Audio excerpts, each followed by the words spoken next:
Alright,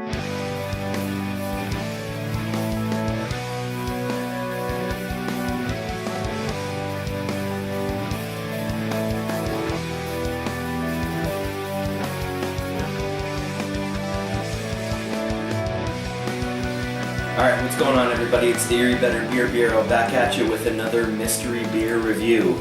Pat and Maury were downstairs while I poured up these samples. It's our mystery beer. I know what it is and they don't. So we're going to get into the nose on this one. Sounds good.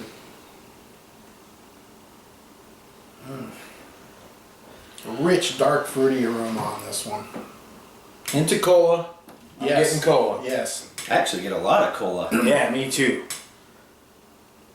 I kind of get some flowers too. Like a flowery kind of background. Very mild. A little bit of molasses. I'd almost say there's a hint of maple in this one. I do get There's a little definitely sweet. a sweetness. Yeah. Cheers. Cheers.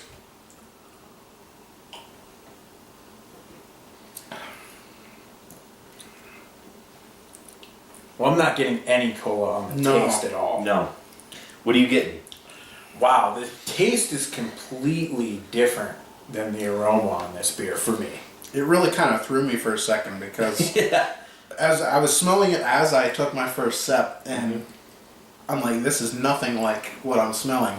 It has a very dark, very roasty taste to it. Yeah. There is a roastiness to this taste, for But sure. there's nothing really overly bold about the taste on this beer. It is well balanced, I'll say that. Yeah, I agree. I think it's a well balanced beer. There's a little bit of a bitterness, and I don't know whether to call it. I think to me it's almost like a perfect combination of a hop bitterness and a roasty bitterness. You know, I wouldn't say it's hoppy per se, No. but there's a bitterness there that doesn't seem to be quite all roast, so I'm going to give hops credit for some of it. And there isn't really much of a hop flavor on this beer, but there does seem to be just the hop bitterness to it. And I'm getting a roasted malt flavor, Oh, and even a absolutely. little bitterness from those roasty malts, like a mild coffee-ish flavor. Now, do you guys think this is aged in any barrels? Maybe oak. I'm not getting bourbon. I or am anything. getting a bit of a woody, An oaky, woody. way on the back end of this beer. Okay. But I'm telling you what else, there's almost like a spiciness to this beer that is lingering in my mouth. Yeah, that's what I was thinking, Yeah. that mid-palate, that kind of tangy, spicy flavor I'm getting out of it. Now, if you had to take a shot at the style of this beer, what would you say? I was just thinking in my head before you asked that question that this is a tough beer to nail down for me.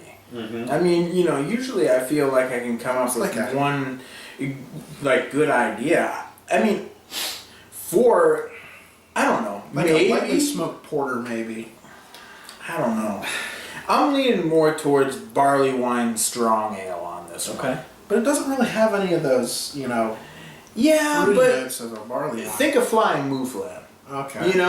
Flying Mouflon is that kind of darker American barley wine. It's kind of this color. It kind of has that same bitterness going on. I could see it being along those lines. Yeah, now it's not your typical barley wine. I agree, but I'm hard pressed. I don't know. I don't know what the style is, and if I had to lean towards something, I'd be going that way. Yeah. What about, no, go ahead, Pat. I'm getting more of a peppery, spiciness to Peppery, this yeah. the more I'm drinking it. So you're leaning more towards smoky porter, you're leaning towards a barley wine strong ale. Yeah. How about what would you take a stab at the ABV on this one?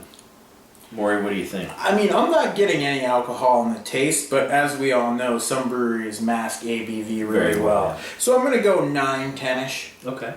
Pat, what do you think? 8 to 9. Okay. With these blind reviews, we don't know the style. Tough to rate the style. And yeah. so we can't really rate the style, so you're going strictly off taste. Strictly taste. This is a tasty beer. I'm going to go 3.75 on this beer for my score. It's tasty. I mean, You know, I'm definitely getting some roastiness, a little bit of kind of like an age hopped character, more of just a bitterness from the hops, no, not so much a hop flavor. It's pretty enjoyable. I'm going 3.75. Yeah. Pat, what are you thinking? You know, I'm not a big fan of beers of this style in general, usually. I mean, if we're going to go in this direction, usually I like a nice stout, like a barrel-aged stout or something like that. But this is fairly well made. There's a lot of complexity to the flavor, and it's I agree. And there's a lot of subtle flavors going on to this that mix well, and nothing really overpowers anything else in this beer. I'm gonna actually agree with Jay. I'm gonna give this a 3.75 out of 5. It's an above average brew. Oh, for sure. I'm gonna agree with you guys on the score. I'm gonna go 3.75 myself. But Pat, I agree with you on all your notes. Actually, I like the balance between that kind of bitterness of the roasty malts, that little hop presence. There's that little peppery, spicy character in there that I really like too. And I don't think it's like a world-class beer, but it's definitely well crafted. And I'm really liking some of the subtle flavors. It's just not in that outstanding category for me. It's still a great beer, a real good beer though. I'm going to go 3.75 as well. This is the new one from Stone. It's Suede, their Imperial Porter. Wow. This is from 10 Barrel, Blue Jacket, and Stone. This is their Imperial Porter brewed with calendula flowers, jasmine, and honey. Wow. That jasmine has to be that spicy. And it's got to be that that's- spiciness that we're all Absolutely. getting in there. This is a unique beer. It's a very unique beer. I just got this one today, and this runs in at 9.6% alcohol. Oh, so I was... So pretty spot on the alcohol. So there you have it. Another blind review. It looks like a 3.75 across the board, so a real good beer. It's the new collaboration from Stone Brewing. Till next time. Cheers.